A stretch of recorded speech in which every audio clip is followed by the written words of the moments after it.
Today we'll be talking about the zombie apocalypse on $10 a day.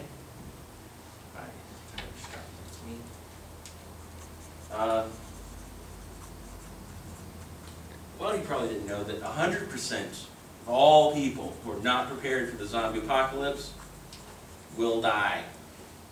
This includes you, all of you. But today, hopefully, I can give you a few tips, a little advice on how to avoid being the first to go, maybe prolong your existence a little bit.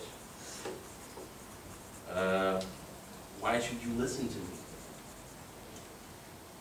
These are the reasons you should listen to me. Because I'm a 36-year-old man who's lived on the Florida coast. I'm familiar with preparing for disasters, just storms and floods, and I've played my fair share of video games, zombie killing video games, and things like that. I've watched zombie movies, lots of those, so a little knowledge in the area, you know. And if that's not enough, I did stay at a Holiday Inn Express last night, so no fear. So, what are we going to talk about? We're going to talk about how to prepare. We're going to talk about personal defense. We're going to talk about where to live. And in talking about these things, we're going to try to incorporate things such as supply and demand, cost benefit, and fiscal responsibility. Just, managing your money properly before, bad things happen. Okay, cool. So, very nice. We will move on. Yeah. First preparation, food and water. It's probably best to go ahead and stockpile while the supplies are good, prices are low, before people go crazy. You don't really want to wait till the last minute until there's a zombie on your doorstep to, damn, I need some Fruit Loops. You want to go ahead and have all these things ready. And if you don't, you're going to be screwed. And not the nice, flat, comfortable, nice screws. It's going to be a pointy one like this. So yeah, last minute, not a good idea. You want to get your stuff together as soon as possible. Be a smart shopper. You don't want to wait till shortages, when money is no longer a thing that matters, and people start going nuts, and then there's craziness and things, and price gouging, and then everything looks like this. You don't want to be caught in the middle of there, underneath the boot of some freaking riot guard, trying to get the last, ho-ho or whatever you're trying to get.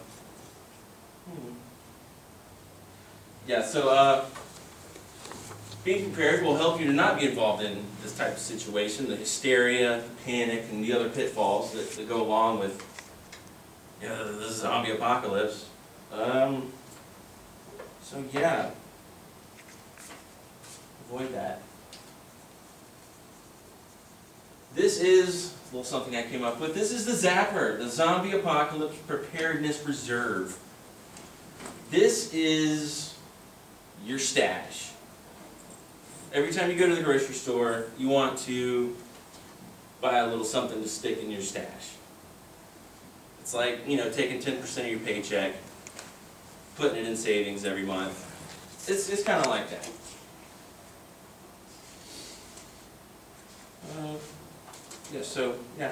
While prices are normal, the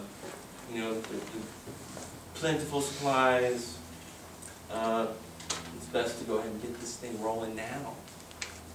Because like we discussed in the last slide, you're going to get caught in the riot and under the boot, and it's going to suck. And what happens when things do go downhill?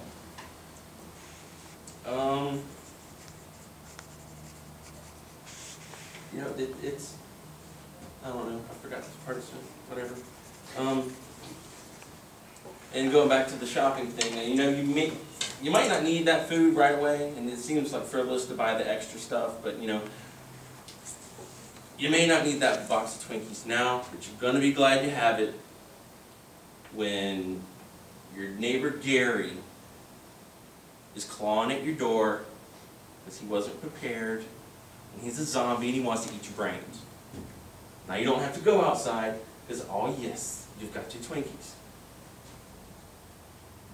And they're back on the market now, so that's good. Okay, cool. Next we're going to talk about fuel, things you'll need to sustain your level of comfort that you have now during the zombie apocalypse. Gas, propane, and propane accessories, kerosene, batteries. These are all things, fuel sources that you're probably going to need eventually at some point in your life during the zombie apocalypse.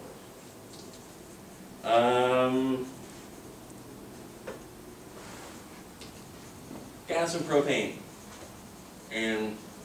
accessories. You want to have your car filled up with gas as much as you can, because that's going to be one of the first things to go. And when it does start to go, we're going to start rioting. There's going to be price gouging. It's going to be horrible. You want to have a grill and a few filled bottles of propane. You know, there's nothing like a good mid-rare steak to keep morale up during the zombie apocalypse.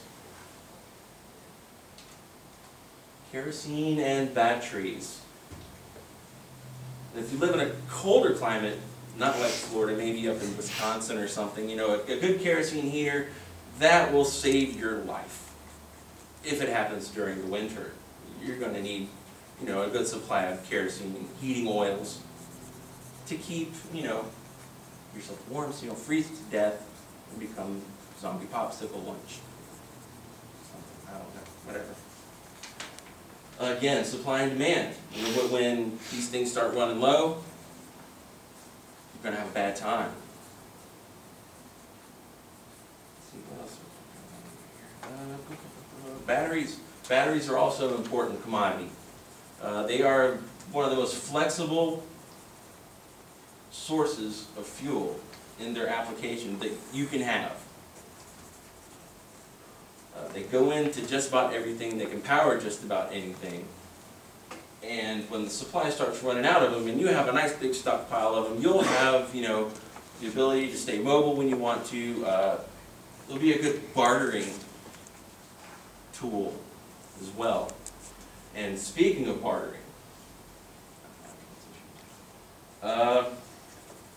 you're going to have to deal with other people. And that's what a lot of people don't realize, is that during the zombie apocalypse, the zombies aren't what you have to worry about, it's other people. You dog. Yeah, you don't want to see that running at you. Okay, moving on. Personal defense. First we're going to talk about melee weapons. The good thing about melee weapons is hand-to-hand combat. You don't have to use ammunition. They don't never run out of ammo. Low cost or no cost. A lot of improvised weapons going around. They're quiet. Faster than zombie brains. Doesn't make a lot of noise. Won't cause a lot of attention.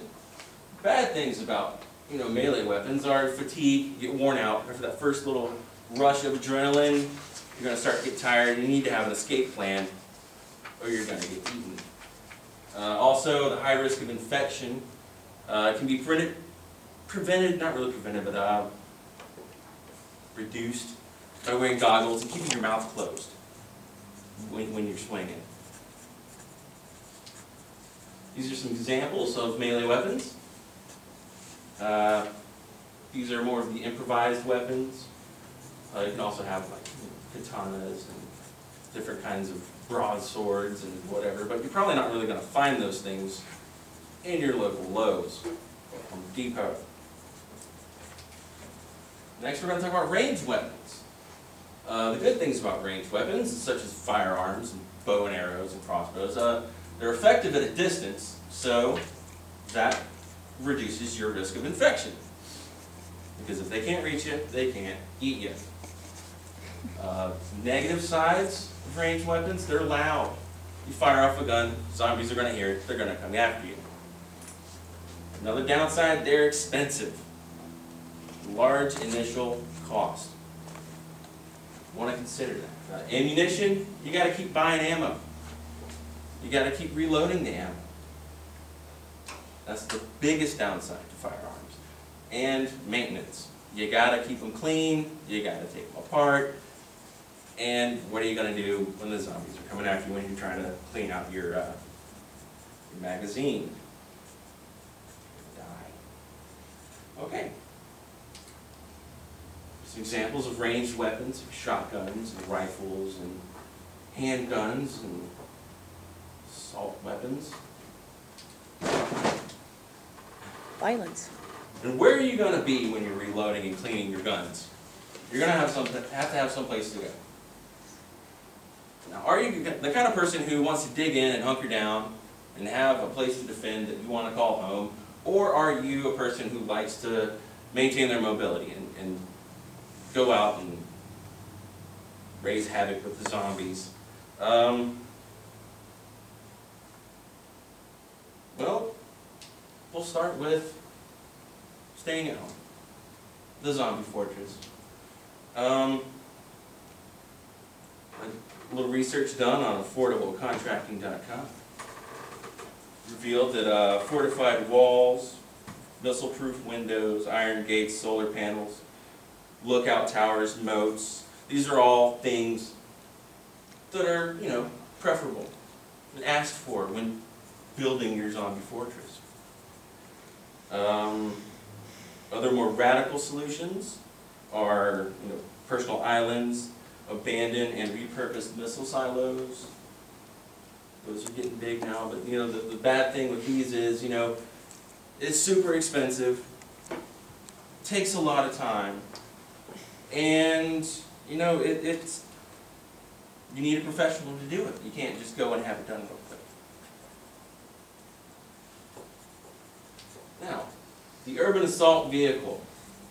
Pretty much, you can take any SUV or van or whatever and, a couple of $1,000s and go to, your local shop and get a couple of good old boys with wrenches and they'll fix you up. Good old urban assault vehicle.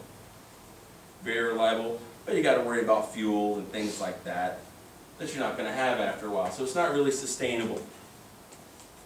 So I'm going to talk about a couple of other things, like boats and lighter-than-air craft, like dirigibles and blimps, and rollerblades. Maybe not rollerblades, that's just dumb. Okay, sailboats. Fun fact, zombies cannot swim. So if you're on a coastline, which most of us are, you can get one of these surprisingly cheap for just, a few bullets. What else? So gay boats. Lighter than aircraft. The Zeppelin. Another fun fact, zombies cannot fly. Proven that. But, due to recent inflation, this may not be within the reach of most people. Inflation. I got it. Okay. And most importantly, zombies cannot skate. Yes. That's stupid. Okay. So what have we learned? Stockpiling resources, self-defense, self-sufficiency, and a nice, solid way to get around are all important things when considering your future during the zombie apocalypse. And especially, you can't really stress enough the viable transport part. You have to choose wisely when... Yeah? No? Okay. Okay, so the more you know, the better off you're going to be.